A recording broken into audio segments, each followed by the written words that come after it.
It is 33 AD. It's the night before Jesus is killed. He is praying in the Garden of Gethsemane when suddenly there is a flash of blue light. A team of assassins from 2022 has successfully time traveled to 33 AD. Their mission is to kill Jesus and prevent his resurrection so that Christianity can be wiped out before it's even born. The assassins start scouting for Jesus and his disciples who have all fallen asleep. Just then a large mob armed with swords and clubs comes to arrest Jesus and crucify him. However, the assassins who have arrived to alter history quickly interrupt them. They start shooting everyone in sight and leave no one alive except for Jesus. After a while they find him lying on the ground with several bullet wounds. One of the soldiers tells Jesus that if he's really the Son of God, he should have been able to stop the bullets. However, Jesus answers that this time has already come. The soldier then pulls the trigger and kills the Son of God.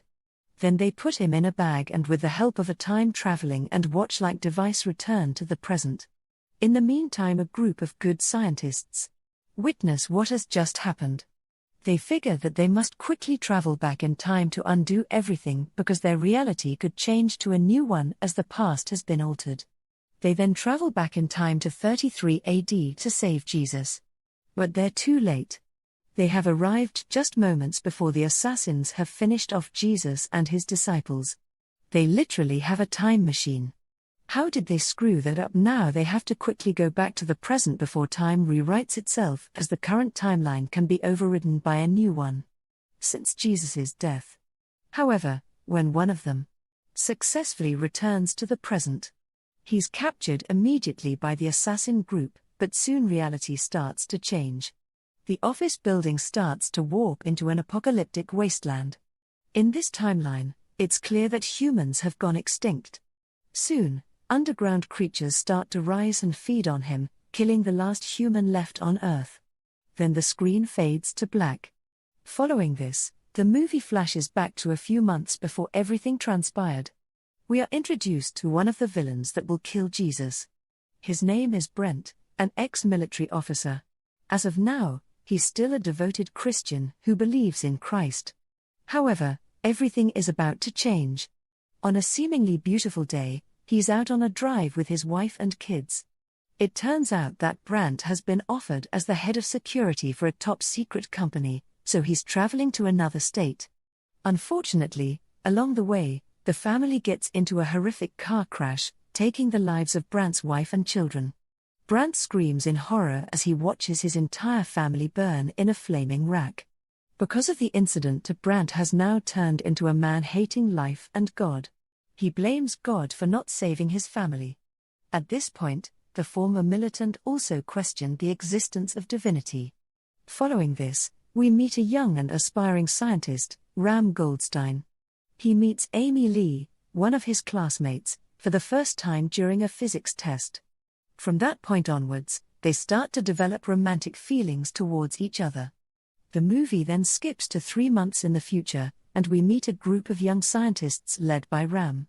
They are ingenious grads, including Felix, Simon, and Amy, who are working on a project involving matter transference for a non-specific global company run by a well-dressed and worldly Arab billionaire named Ahmed. And as it turns out, Brent is the head of security for Ahmed's company. In a lab, the young scientists work tirelessly on their matter transference projects. When Ram tests one of his algorithms, the team mistakenly blows up the place. This makes Ahmed the boss himself come down and check on his scientists. But what the team doesn't know is that they were able to move the chair which Ram used to test his matter transference algorithm. Are they sure it wasn't the explosion that moved it? This discovery earns the team an upgrade into Ahmed's top team. The billionaire promises them a handsome bonus in exchange for creating a matter-transporting device.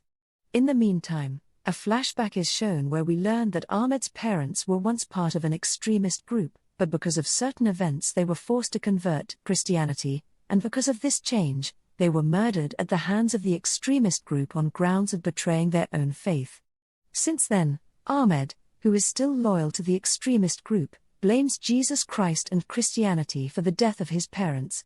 He wants to have his scientists work on a time machine so that he can go back in time to 33 AD and kill Jesus to discredit him as the Messiah, ultimately wiping out Christianity.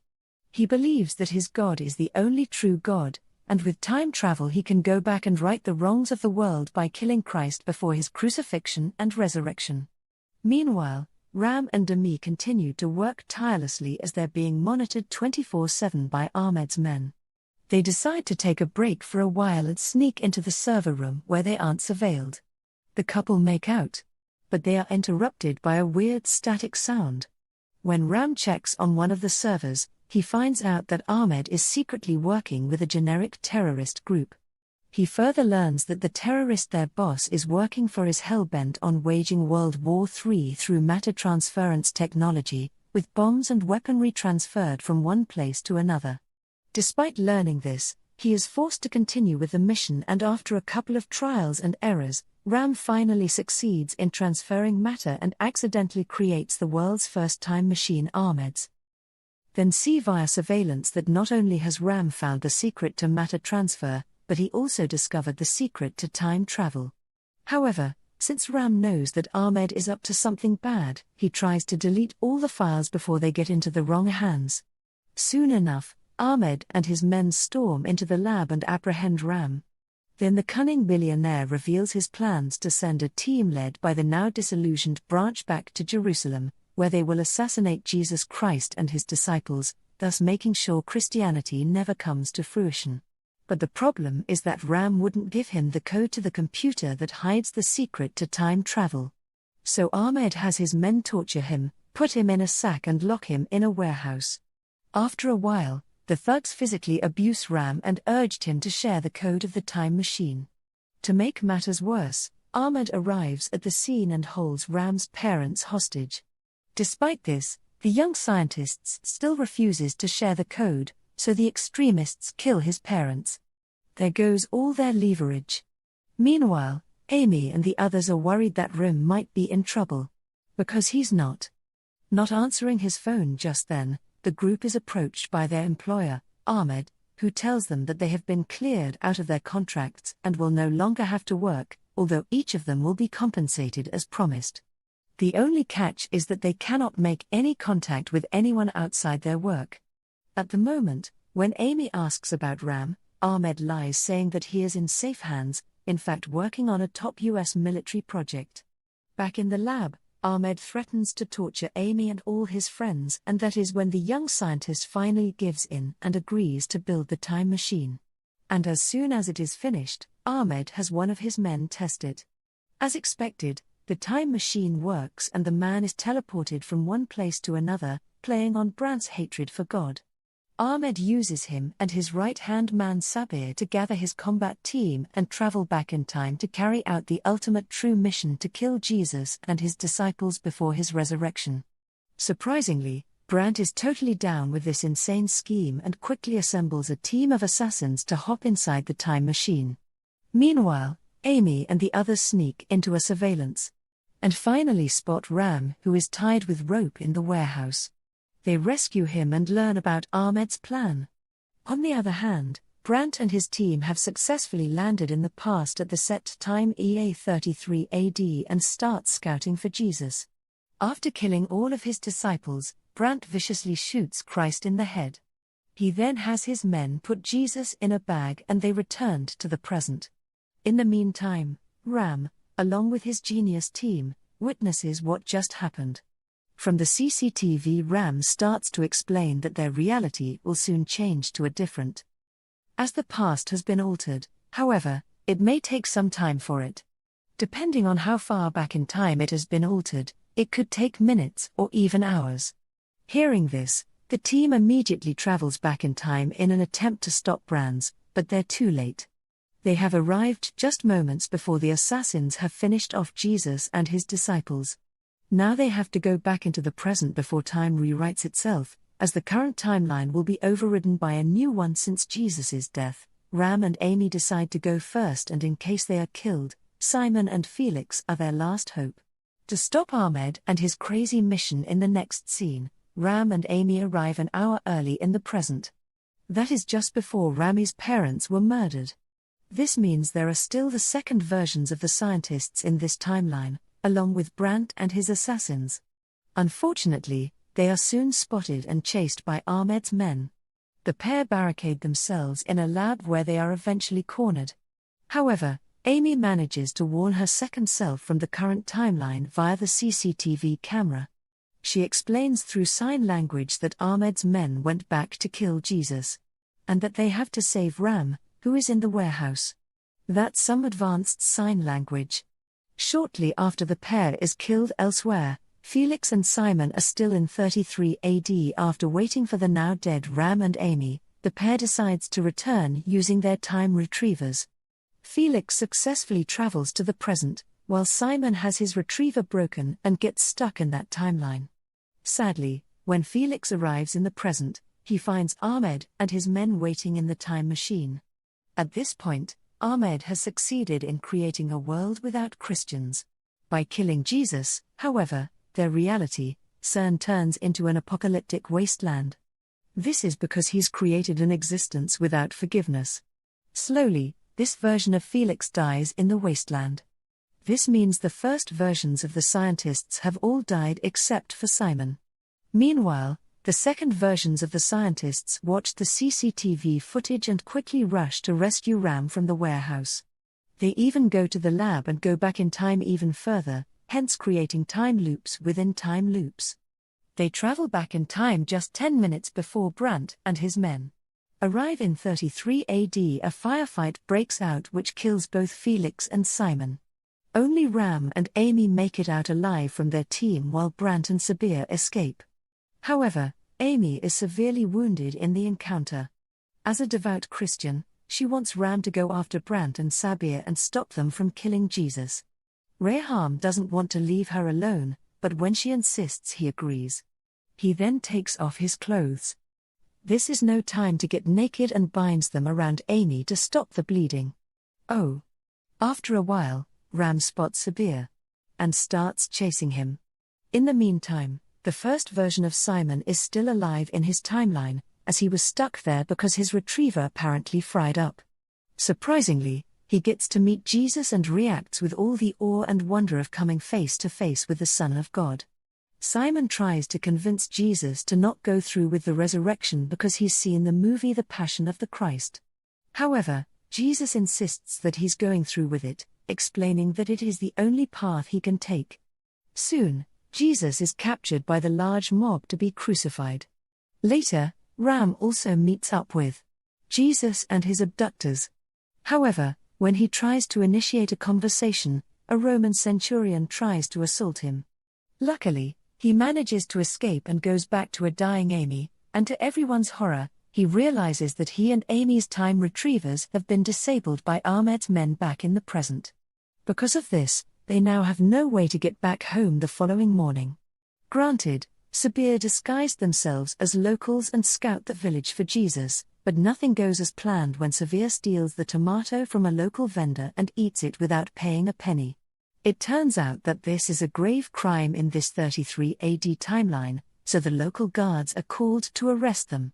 However, Sabir puts up a fight and shoots one of the guards. This causes chaos, but finally the guards manage to outnumber the tail and take them for crucifixion. Tomatoes are not worth it, man. During the fight, Sabir loses his time retriever and it is later picked up by a woman. In the next scene, Jesus is also taken for the crucifixion. He is forced to carry his own cross while being whipped by the guard. Seeing this, Simon asks Jesus to escape. The Son of God is adamant on finishing his duty to save humanity. Simon then helps Jesus to stand up and carry the cross. Moments after the procedure is done, Ram arrives with a dying Amy who wishes to see her God in person. He pleads with the now crucified Jesus to save his girlfriend if he really is the God that he claims himself to be. However, Christ claims that Amy can only be saved by forgiving Brandt. That's nonsense. We also see that the criminals crucified alongside Jesus are actually Sabir and Brandt, where the latter asks for Jesus' forgiveness. Meanwhile, realizing that Jesus isn't going to do any miracles to save his girlfriend, Ram vainly tours around the village for help.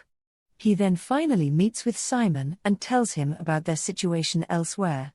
With Brand and Sabir out of contact, Ahmed decides to travel back in time and arrives at the tomb of the recently crucified Jesus. He believes that Jesus' disciples will steal his dead body soon to make it seem like God has been resurrected. Hence, he plans to ambush them from stealing the body and eventually prevent the spread of Christianity. Suddenly, there is a massive earthquake. And in that moment of panic, he activates his time-traveling device, which makes him and Jesus' body disappear from the tomb. Meanwhile, a dying Amy mistakes the Sheikh for her God's resurrection. When Ram and Simon go to the tomb to check, they do not find Jesus' body, and seeing all the glow sticks lying around, they deduce that Ahmed is responsible for it. Just then, two of Jesus' disciples arrive to check for Jesus' body and find out that it has disappeared. But before they can report it to others, Ram and Simon claimed that Jesus has been resurrected. The two disciples mistake the boys for angels and immediately believe them. Hence everything in the scripture happens as it is, but not the way we expect it to. They then return and find that Amy has breathed her last. This means that this timeline version of Amy is dead too. While grieving for their colleague's demise, Ram and Simon are approached by the same woman who had picked up Sabir's time retriever earlier. With this, the two decided to go back in time just before Rama's parents were murdered. In that timeline, all the characters are still alive. They travel back, but since Ahmed's men have been waiting for them, Simon gets gunshot wounds. Despite this, the boys managed to kill all the men. Following this, Ram asks Simon to execute the default program, which will eliminate all the time loops except the original one, and to destroy the computer hard drive as soon as it is done. He then heads out to save his parents. After Ram leaves, Ahmed from the previous timeline arrives and kills Simon, but the latter has already destroyed the hard drive and executed the default program. Meanwhile, Ram saves his parents and goes after Ahmed from this timeline at the billionaire's office. He finds Brands and nearly shoots him for killing Amy in the previous timeline, but he eventually realizes that this is not the version of Brandt who did the deed.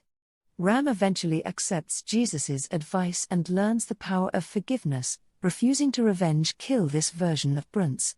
Just then, Sabir, along with other men, arrives at the scene with Amy as hostage. He threatens Ram to give him the code to activate the time travel device or else Amy will be killed. But instead of revealing the code, Ram mentioned that he has forgiven Brands and asks him to be the hero. Thankfully, in this version of the timeline, Brandt hasn't yet turned into a villainous character, so he quickly realizes that Ahmed is the bad guy working for the extremists. He then guns down most of Ahmed's men before being shot dead by the boss himself. Taking advantage of this slight distraction, Ram stabs on that in the back, finally killing him. Just then, a group of FBI officers arrived at the scene and arrest Ahmed's remaining man. Since Simon has activated the default program moments before he died, all of the time loops start merging into one, pumping different versions of the characters to vanish into thin air. Thus Ram from the previous timeline also vanishes. While the original version is set free from the warehouse where he was initially capped, in the end, all the scientists in this timeline survive. The movie then skips to 3 months later. The scientists plan to save Brandt's family from the tragic car accident. Ram prepares to time travel with a road sign that says stop, hoping that it can save the family genius. Fortunately, the plan works and he is able to save Brandt and his family from their untimely death. The movie and his branch stands in awe and ponders if God helped them cheat death. Subscribe for more videos like this. Turn on notifs. Thank you for watching.